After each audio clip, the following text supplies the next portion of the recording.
Hi, my name is Bill Finnegan, and I'm a doctoral student at the University of Oxford, where I'm researching how secondary schools in the UK are responding to the climate crisis. Previously, I've done work with the North American Association for Environmental Education and the Global Environmental Education Partnership, and I'm here to talk a little bit about the relationship between climate change education and environmental education, and how that might fit into the outcomes of the mock COP26. So the origins of environmental education can really be traced back around 50 years to growing environmental awareness and the emerging environmental movement, especially as it's kind of captured by the first Earth Day in 1970. A few years later, in 1977, the United Nations hosted an intergovernmental conference on environmental education that took place in Tbilisi, Georgia, in the Soviet Union. And during the height of the Cold War, that brought together delegations from around the world to really craft the definition of environmental education and the goals of environmental education. The Tbilisi Declaration is a document which feels very relevant still today. It says the goals of environmental education are to foster clear awareness of and concern about economic, social, political, and ecological interdependence in urban and rural areas, to provide every person with opportunities to acquire the knowledge, values, attitudes, commitment, and skills needed to protect and improve the environment, and to create new patterns of behavior of individuals, groups, and society as a whole towards the environment. So after that conference, environmental ed really spread around the world. So some of the delegates from Europe came back and founded the Foundation for Environmental Education, which now manages the Eco Schools program, which is found in 68 countries around the world. In different places, though, there are slightly different roots of environmental ed. So, for example, in the United Kingdom, it has its roots in rural education, rural studies. In parts of Africa, it's connected to wildlife clubs and wildlife conservation.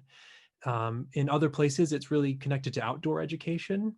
So in the United States, there was a lot of outdoor education before there was environmental education. And these days, you also might hear it referred to as education for sustainable development. So more of a focus on sustainability and a connection to the Sustainable Development Goals, or the SDGs. But whatever you call it, or whatever its roots are, you can find environmental education in the formal school system, in the curriculum for primary school, secondary school, and also at higher education, specific qualifications for specific careers. But it's also informal. You can find environmental education when you visit a zoo or an aquarium or a museum or a nature center. And across life, across different ages, from nature preschools to a community-based effort around civic engagement on an environmental issue, that could involve environmental ed as well across all different generations. So where does climate change education fit in? Well, in some ways, climate change has a topic which has been addressed through environmental education. So it's been seen as kind of a subset, like you might talk about biodiversity or teach about the oceans or rainforests. But in other ways, climate change education is quite distinct as it connects to, say, international policies around climate.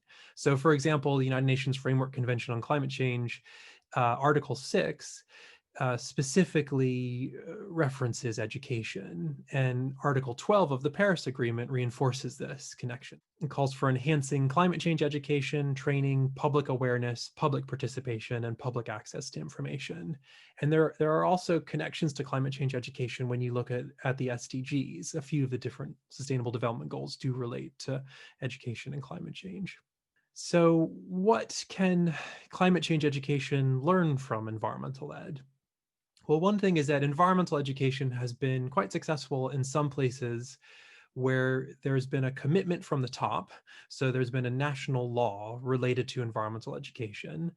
And that could be a regulation that requires environmental education to happen and be part of the curriculum, or it could be providing funding and support for environmental education. And in other places, there are associations, professional associations for environmental educators, which are often involved in ongoing teacher training and teacher certification. They might also have research journals associated with them. And in general, they just really elevate the quality of environmental ed. So the Global Environmental Education Partnership has a website with a map where you can see which countries have either a law related to environmental ed or a professional association. And those can be good reference points for climate change education, either to build on what already exists or to kind of replicate what's happened in other places. There's also been some recent research on climate change education, which has found that it's most effective when it's involves personally relevant and meaningful information and active and engaging teaching methods.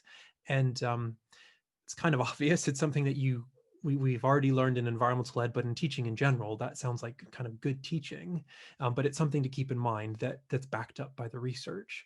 And this same research also found that there are certain topics that are really effective with climate change education as well as environmental ed. So engaging in deliberative discussions, interacting with scientists, addressing misconceptions, and implementing community-based projects. So as we look ahead at the relationship between climate change education and environmental education, I'll leave you with 2 points. One, I don't think we should only focus on climate. And so that's where environmental education comes in, because it more broadly connects us to the natural world. And that connection to place and to other living things will be essential for both climate adaptation and climate resilience. And the last thing is that if you are going to bring climate change into the classroom, you need to create space for hope, and not just kind of blind optimism that things are going to get better and that we don't need to worry about it, but constructive hope that there is a better possible future, but it's going to take some work to get there. We all have a role to play in shaping that future. So thanks for the role you're playing through this mock COP, and good luck for the next few weeks.